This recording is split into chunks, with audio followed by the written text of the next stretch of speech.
كنتم تحبون الله فاتبعوني يحببكم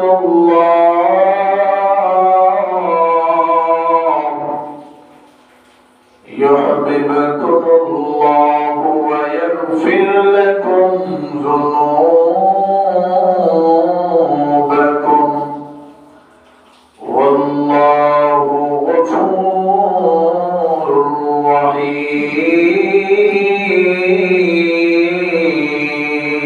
رحيم الله رب العالمين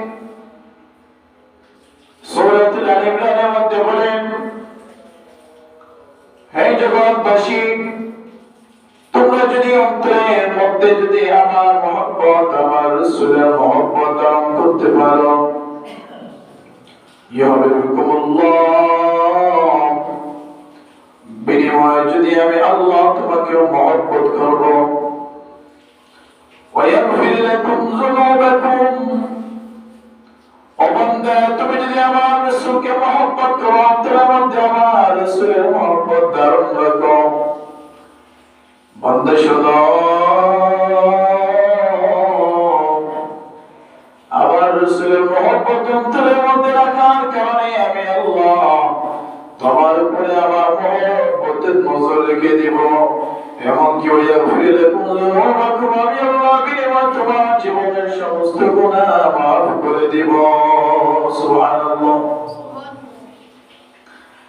আল্লাহ রাব্বুল আলামিন কি সুন্দর অফার দিলেন তোমরা আমার রাসূলকে মহব্বত করো বিনিময়ে আমি আল্লাহ নিজে তোমাকে মহব্বত করব রাসূলের মহব্বত যদি আমরা একজনের মহব্বত রাখতে পারি বিনিময়ে আমার মনিবের সন্তুষ্টি লাভ করতে পারলাম এমনকি জীবনে যত পাপ করলাম জীবনে এতগুলা পাপ করলাম যার কোনো হিসাব নাই জীবনে এত গুনাহ করলাম যেই গুনাহগুলোর ক্ষমা কর্তৃত্ব করলে জীবনটা অন্ধকার জীবনের মধ্যে এত গুনাহ যেই গুনার কারণে আমরা যে আমল গুনাহ করি ওইগুলো আমাদের চোখেও লাগে না কেননা গুনাহগুলো আমাদের জীবনটা অন্ধকার এই যে একটু একটু আমল করি ওইগুলো আমাদের দিলটা রোশন হয় না আলোকিত হয় না একটা রাস্তায় পেয়ে গেলাম রাসূলের মহব্বত যদি অন্তরে রাখতে পারি আল্লাহর মহব্বত আমরা অটোমেটিক পেয়ে যাব আর আল্লাহ রাব্বুল আলামিন বলেন আমি যদি তোমাদেরকে মহব্বত করি তোমাদেরকে মাফ করে দিব রে বান্দা অতএব রাসূলের মহব্বত অন্তরে রেখে চলো আমার আল্লাহর মহব্বত পেয়ে জীবনের সব গুনাহ মাফ হয়ে যাবে আপনারা আমার জন্য দিনে দাওয়াত দিলেন রাসূল সাল্লাল্লাহু আলাইহি ওয়াসাল্লাম তার জীবনে যদি একটু তালাশ করেন আপনজনের থেকে কেমন কষ্ট পাইলেন আমার রাসূল সাল্লাল্লাহু আলাইহি ওয়াসাল্লাম দুনিয়ার জমিনে আগমনের আগে বাবা রাতে আমি তো ভাগ্যবান মা পাইলাম বাবা পাইলাম মা বাবা পাওয়ার পরে মা বাবা মহব্বত অন্তরের মধ্যে নাই মা বাবা পাওয়ার পরে আমরা মা বাবার মর্যাদাটুকু বুঝতে পারি নাই দিনের পর দিন রাতের পর রাত মা বাবাকে কষ্ট দেই দুঃখ দেই কিন্তু মা বাবা যদি একবার বলে উফ বাবা তুই এমন কষ্ট দিতে পারলি আমারে এই যে আল্লাহ বলে উফি ওয়ালা তানহারহুমা ওয়া কুল লাহুমা কওলান কারীমা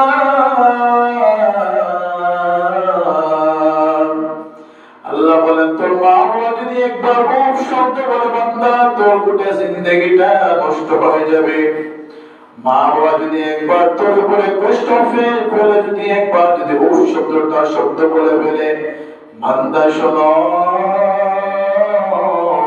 তোমার জিন্দেগির সব আমলনামা ধ্বংস হয়ে যাবে অতএব মা পাইলাম বাবা পাইলাম কি আনন্দ কি খুশি জীবনে যা চাইলাম মা বাবা না খেয়ে না পরে আমাদেরকে দিল, আমাদের চাহিদা পূরণ করলো। কিন্তু আমাদের নবী দুনিয়ার জমিনে আসার আগে বাবা, দুনিয়ার জমিনে আসার পরে একটু যখন বিকাল বেলা আমার নবী খেলাতে যায়, খেলার মাঠে বন্ধু বান্ধবরা খেলাধুলা করতেছে, এমনি সময় দেখা যায় বিকেল বেলা ছোট ছোট বাচ্চারা তার বাবা নিতে আসে, বাবা বেলা ডুবে যাইতেছে, ছোট বাড়ির মধ্যে চলো। সকল বাচ্চারা তাদের বাবার কোলের মধ্যে ফুটে বাবার কপালের মধ্যে গালের মধ্যে চুমা দেয়। আবার রাসূল চোখের দিকে তাকায়,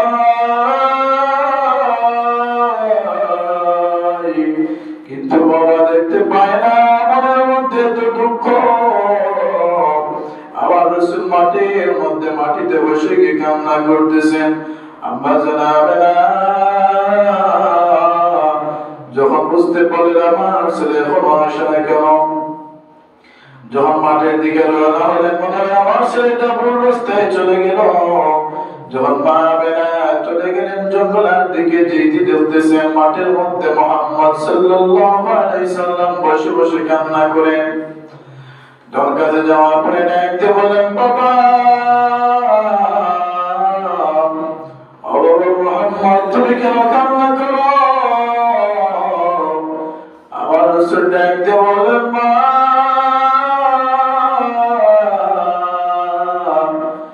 আমার বন্ধু বান্ধব আমার খেলার সাথী সবার বাবা, সে আমার বাবা কই? সবার বাবা এসে তাদের সন্তানের কোলে নিয়ে যায়, সন্তানেরা তাদের বাবাকে চুমা দেয়, তাদের বাবা তাদেরকে ভালোবাসে। আমার বাবাকে তো কোনোদিন দেখলাম না, আমি তো আমার বাবার কোলের মধ্যে কোনোদিন উঠলাম না। ও মা একটু বলো না, আমার বাবাকে কোথায় পাওয়া যাবে? একটু বলেন না, আমার বাবাকে কোথায় গেলে পাবো? আমার বাবার ভালোবাসা একটু পাইতে চাই, আমি আমার বাবার গালের মধ্যে কপালের মধ্যে চুমা দিতে চাই। বাবা বললেন, শোনো বাবা, তোমার বাবা তো তোমার জন্মের আগেই মারা গেছে, তোমার বাবাকে মদিনার মধ্যে দাফন করা হইল।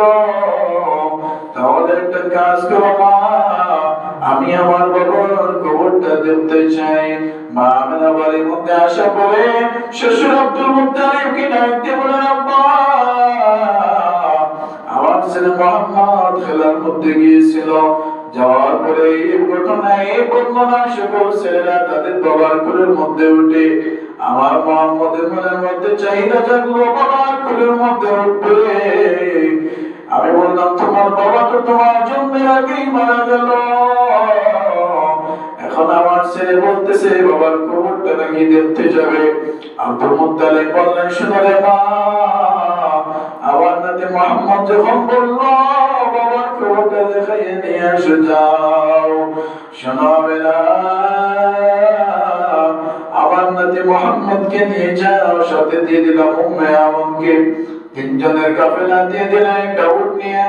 যখনই বাবা রোজার দিকে রওনা হয়ে গেলেন, একটুখানি কাছে যাওয়ার পরে মা আমরা বললেন, বাবা দেখো ওই যে একটা গাছে নিচে একটা কবর দেখা যায়, ওই কবরটা হলো তোমার বাবা আব্দুল্লাহ গুমাই। মুহাম্মদ যাও, তোমার বাবা আব্দুল্লাহ কবরটা দেখে আসো। আবার রাসূল দৌড়ে যখন বাবার কবরের মধ্যে গেলেন, যাওয়ার পরে কান্না এমন কান্না শুরু করলেন, আমার আল্লাহ ডাকতে বলে, জিবরাইল, ও জিবরাইল, আমার বন্ধুর কান্না থামাও, কেননা আমার বন্ধুর কান্না আমি আল্লাহ সহ্য করতে পারি না। জিবরাইল যাও, আমার বন্ধুকে তুমি সরাও। এমনি সময় আব্দুল্লাহ ঘরটা জেগে গেল, সন্তানের জন্ম সহ্য করতে পারে না। এমনি সময় আল্লাহ বলে, জিবরাইল আমার আব্দুল্লাহ থামাও। বলে আব্দুল্লাহ তার কবর থেকে থেকে বেরিয়ে যাবে। আমার বন্ধুকে এখান থেকে সরাও, সরাই আমার আব্দুল্লাহকে একটু সামাল দাও। রহমতের ফেরেশতারা আব্দুল্লাহকে ঘুম পাড়ানোর সময় মা আমেনা পেটের মধ্যে ব্যথা শুরু হয়ে গেল। অমনি সময় পথে যাত্রা ফিরে গেলেন। অর্ধেক পথ যাওয়ার পর দেখলেন মা আমেনা ডাকতে বললেন, বাবা শুনো, তুমি তো আসলে তোমার বাবার খবর দেওয়ার জন্য, কিন্তু আমার যেভাবে সময় সময় আমার শরীরের অবনতি হচ্ছে, মনে হয় বাবা লাশ দেখতে এসে মাকে তুমি হারাইলা। বলে বাবা শোনো,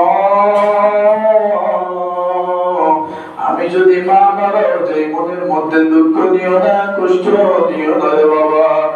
আমি যদি মারাও যাই তোমার দাদা আমার থেকে বেশি ভালোভাবে রাখবে।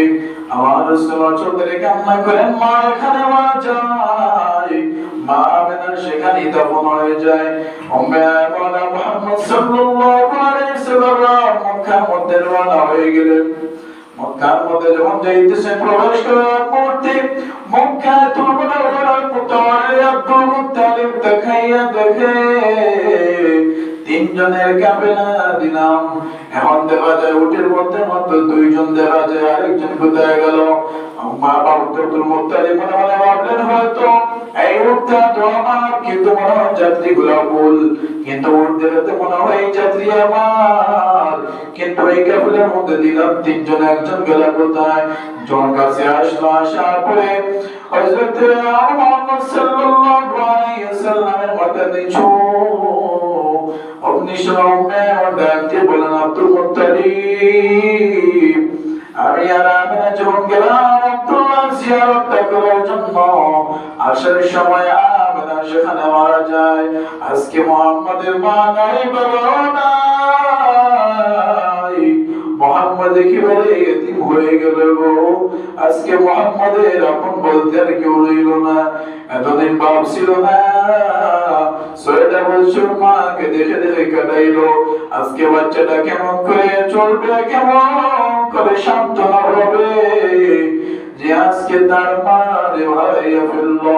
আব্দুল মুত্তালিব মনে মনে ভাবলেন, আর কোনো চিন্তা করবা না, হয়তো আমার আল্লাহর মায়া লাগছে, ভালো লাগছে, আমি নালে উঠাইয়া নিছি। আব্দুল মুত্তালিব ভালোভাবে আমার রাসূলের যত্ন নিলেন, ভালোবাসলেন। একদিন আমার রাসূল যখন বড় হয়ে গেলেন, বড় হয়ে যাওয়ার পরে যখন তিনি দাওয়াত গ্রুপে গ্রুপে লুকিয়ে লুকিয়ে দিচ্ছেন, তখন কাফেররা বুঝতে পারলো মুহাম্মদ তো আর কম না। মুহাম্মদ এখন দেখা যায় দিনের দাওয়াতে আমাদের ধর্মের বিরুদ্ধে অবস্থান নিল। আবার আরেকটা কারণ আছে, বেঈমানেরা আমার রাসূলকে খুব বিশ্বাস করতে এবং ভালোবাসত। যেদিন আমার রাসূল সাল্লাল্লাহু আলাইহি ওয়াসাল্লাম দুনিয়া গমন করলেন, আবু লাহাবের একটা দাসী একটা খবর দিল, আবু লাহাব তোমার ভাই আব্দুল্লাহর ঘর থেকে আমেনার থেকে তোমার একটা ভাতিজা সন্তান জন্মগ্রহণ করলো। ওই সময় আবু লাহাব দুইটা আঙ্গুল দিয়ে ইশারা করলো, ও দাসী যাও, আমি তোমাকে আজাদ করে দিলাম। এই যে দুইটা আঙ্গুল দিয়ে ইশারা দিল, ওই দুইটা আঙ্গুল দিয়ে প্রতি সোমবারে মধুর এবং দুধের নহর প্রবাহিত হয়। আর আবু জেহেলের সম্পূর্ণ শাস্তি বলে যায়, আবু লাহাব সম্পূর্ণ শাস্তি বলে যায়। একমাত্র আমার রাসূলের মহব্বতের কারণে আবু লাহাব এত মর্যাদা পাইল, কিন্তু মর্যাদাটা বুঝতে পারলো না।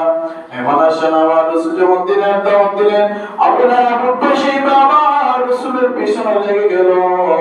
আমার রাসূলকে দেখতাম করতেছিলেন আবু তালিব। আবু তালিব যখন আমার রাসূলকে ভালোবাসতেন, নিজের ছেলের থেকে বেশি মুহাম্মদ সাল্লাল্লাহু আলাইহি ওয়াসাল্লামকে ভালোবাসতেন। আবু তালিব হলেন কিন্তু চাচা। এখন দেখা যায় আবু তালিব ছিলেন কিন্তু অনেক বড় লিডার, যার কথার উপরে আর কেউ কিছু বলতে পারত না। অমনি সময় আবু জাহেল পাশে বা সব কটা একত্রিত হয়ে গেল, একত্রিত হয়ে বলল, আমাদের বাদশা মুহাম্মদ আমাদের বাপ দাদা ধর্মের বিরুদ্ধে চলে গেছে, তার বিরুদ্ধে আমাদের কোনো না কোনো অবস্থান নিতেই হবে। এখন দেখা যায় তোরা নাকি প্রকাশ্যে আমার রাসূলের উপরে হামলা করবে, আর না একটা রাস্তা দিলাম মক্কা চত্বরের মধ্যে চলে আসো। বাইতুল্লাহ চত্বরের মধ্যে যখন মুহাম্মদ সাল্লাল্লাহু আলাইহি ওয়াসাল্লামকে আহ্বান দেওয়া হইলো, এখানে আমরা বসে পরামর্শ করব। এখানে আসার পর আমরা কয়েকটা শর্ত দিব, মুহাম্মদ যদি সেই শর্তগুলো মানতে পারে ছেড়ে দিব, আর যদি মুহাম্মদ মানতে না পারে তাহলে আমরা মুহাম্মদকে মেরে ফেলবো। সংবাদটা আবু তালিবের কাছে চলে গেল। আবু তালিব